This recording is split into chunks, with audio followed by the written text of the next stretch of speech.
Excuse me. All right, we are back. Discuss the other poem for this week. And yes, normally I would give you more poetry than this. We can do more than two short poems in a week. But like I told you in the video I sent out that most of you watched, I'm trying to give you guys a good balance here of not just doing some work to keep you up to date with what we need to learn to qualify for the credit for this course, but also to take some time to do things that keep you happy and sane right now in this very chaotic time, and also use this time to reach out and help those around you who, like your parents, who could definitely use a hand, I'm sure. Okay, so we're going to tackle the second poem of this week. Normally this would probably have been Monday, Tuesday, Wednesday work, but it's okay. Like Lord Byron, I'm just going to do one poem by this character. I'm going to do his most famous poem. This poem is most famous, I think, arguably because it's studied by high school students everywhere and in colleges. It's by no stretch Shelley's best poem. All right, it is good. It is a good poem, but it's not really the pinnacle of his writing ability. Which, I mean, Shelley, when he was writing, was not really respected as a great writer. I mean, he was really. I mean, honestly. I told you in the notes before this that his wife, Mary Shelley, wrote Frankenstein. He wrote the preface for it. That kind of sums up his life. I mean, she became very famous. He was Now, today, he's considered one of the greatest writers in British history. But, sadly enough, a lot of writers who become literary geniuses are often not recognized in their time. And Shelley definitely fits that bill. So we're going to read a poem called Ozymandias. And it's based on the wording in it, and the term Ozymandias is based on an actual pharaoh of ancient Egypt, Ramses II, who was supposedly the king during the Moses' time, during the Exodus. Okay, so it's that king. He's going to write about him, but the truth is, this poem is actually based on another figure. And although the poem itself does not reference this at all, the inspiration that caused Shelley to write this came from the king at his time, King George III, who was a huge military guy, was big on trying to fight all these battles, and just was involved with colonization very heavily and things like that. Not and Shelley didn't like him, to be honest with you. Shelley felt like all these military conquests were contrary to what they should be doing. And all this, I mean, Shelley was like a lot of writers today. A lot of writers today are more progressive thinkers and more progressive people, and feel like, going to war constantly is really kind of a barbaric thing to do. And, he has a point. Okay. So Shelley wrote this inspired by George III, but he used Ramses II as his, study piece in here. Okay. This poem's a sonnet. Again, you can look at this box shape and the 14 lines and know what we're dealing with. It's Petrarchan, meaning that you're going to see the turn usually in around line 9, where we get to what's the main point of the poem. The last third of it kind of gives you your message. Okay. So let's take a shot with this. Let's give you the background that your book provided. It said the Ozymandias of Shelley's poem is based on an actual Egyptian pharaoh, Ramses II. In Greek, that name was Ozymandias. Ramses II ruled during the 13th century BC and figures in the biblical story of Moses. He sponsored ambitious building projects and called for huge statues of himself to be built. In fact, now this isn't in your book. This was in some notes and some research I did before. When Shelley wrote this, one of these huge statues was being delivered to England to be on display. The statue weighed 8 tons. It took a long time to get there, understandably, and it wasn't the full statue. It was pieces, kind of like what he's going to describe in this poem, actually. All right, it says, according to an ancient story, one of these colossal statues was inscribed with this boast about his bold deeds. I am Ozymandias, king of kings. If anyone wishes to know what I am and where I lie, let him surpass me in my exploits. So, very cocky guy, really thought a lot of himself. And that's kind of the purpose of this poem, is to kind of expose leaders like that, like George III, like leaders we've had. So, let's look at this poem. He says, I met a traveler from an antique land who said, 2 vast and trunkless legs of stone stand in the desert. So it's it's about two people. We got a guy walking around. He runs into a traveler from an ancient land, which is a real common thing for poets from the Romantic time to involve other lands. It kind of makes them feel a little more, I don't know, a little bit more focused on the natural and beautiful elements instead of their own area, which London is this polluted cesspit at this time. So they want to focus on other countries.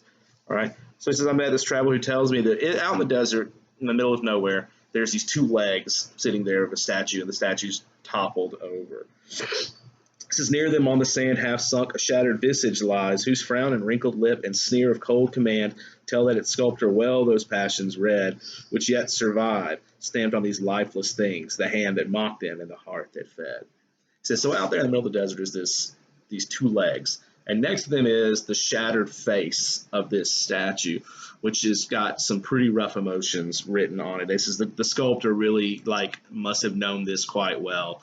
This is a terrifying king. You've got a sneer of cold command, which is this, look when you're angry and you do that. It's sneer.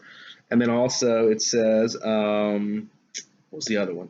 Oh, a frown and wrinkled lips. So he's not a happy thing. You want to think that if you're having a statue made, you would want it to capture the emotion you're most known for. And if that's what this guy did, it was anger and rage. He says, and the sculptor did a great job with it. So that we have this statue. This is the setup for the statue. Now here's your turn, though. Again, we look for line 9 for our volta. It says, and on the pedestal these words appear. So I told you that usually voltas are sparked by a conjunction. This one's and. And is not the most commonly used one, but typically is. But this is still a turn. You have this statue that represents a man who was at the height of his greatness, and a man who commanded fear and maybe respect from his people, probably not love, but definitely fear and potentially respect. So, and this is what was written on the statue's base, and it's not what we read in the background, just for so that you know. It says, "My name is Ozymandias, King of Kings. Look on my works, ye mighty, and despair." So it's basically saying, look at all the things I haven't done, and feel no hope because you can never eclipse what I've done. Okay, so those of you who are good readers and are following closely already see the irony in this, but let's go ahead and read the next lines. He says, nothing beside remains. Round the decay of that colossal wreck, boundless and bare, the lone and level sand stretches far away. So Shelley points out that this statue ironically says, look on all my works, and what's around him? Well, sand. Sand is all that's around him. And his statue has been destroyed. Not even that remains. So this guy who was so proud of himself and all of his military accomplishments and all the things he did and all the fear he inspired is now nothing but a broken down statue in the middle of nowhere that no one even goes and visits anymore. All right. So what Shelley's trying to point out here is that warfare and violence is not going to be something that lasts forever. Borders change. New wars come up. Other things happen. Yes, our history books love to talk about war. I think everything in U.S. history is about the Revolutionary War, Civil War, World War I, and World War II, and that's it. Those are the 4 things you talk about. Yeah, everything else is seen as like second billing to those 4 events. And yeah, historically now today, a lot of that stuff is remembered, but not fondly. Okay, I mean, yes, you have certain people who are remembered as great heroes in these times. People like General Patton or General MacArthur, or you've got depending on which side of the Civil War you want to focus on, you've got Grant or Lee. You've got all these people. I mean, obviously the Revolutionary War has tons of heroic figures, but he's saying that these kingdoms that a lot of these people set up aren't going to last. And you look at George III, he was dead on about that. I mean, a lot of the colonies they set up are gone. I'm should have looked into this before I said it, but I believe George III was the king during the American Revolution. So, and I may be wrong about that. If so, please don't crucify me for it. I'm the English teacher, okay? But I'm pretty sure that's right. And you think about what he's remembered for. So, I mean, what Shelley, the message he's trying to deliver here is, you're not going to be remembered for all these things that you think make you great. History's not going to remember you fondly if you're a warmonger, all right? And instead, we should focus on if we were leaders, they should focus their lives more on building empires that are not based on violence and hate, but on wisdom and culture.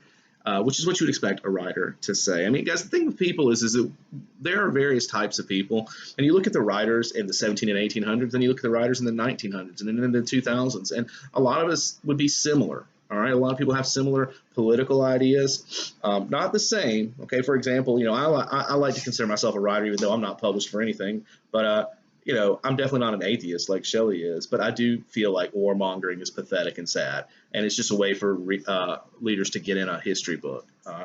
I do think that a culture should be built around advocating for positive social change, not repressing and oppressing people. So, I mean, there's a lot of things you see in similarities, and because that's just the bent of the artistic type of person. All right.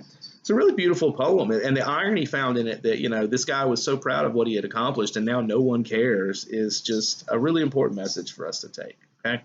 All right, that'll end today's discussion on Shelley and Ozymandias. And guys, I would tell you read the other poems he has in the book, but of course most of you don't have your books. And to be honest with you, they didn't pick any really great ones. The other two they picked, Ode to the West Wind and I think To a Skylark, are they're not my favorites. All right, so.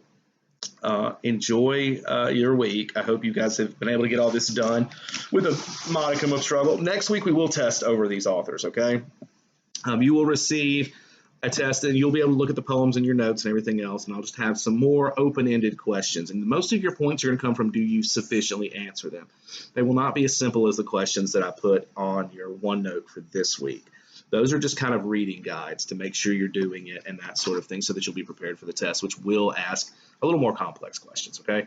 But don't worry about that. Now, by the way, the test will be due on Wednesday, not Sunday. You need to make sure you pay attention to this, all right? And do not mess that up. I'll send out an assignment sheet on Sunday that will let you know what's coming up. This is for next week now, not this week, next week. But make sure you abide by that and get the test in early. I want to be able to have time to grade them and put a lot of comments in them. As you notice, I'm not putting as many comments on some of these questions because there's really not much to comment on, for one. There's another reason as well, which I'll share with you guys in a later video. All right, so stay safe and sane. I love all of you guys.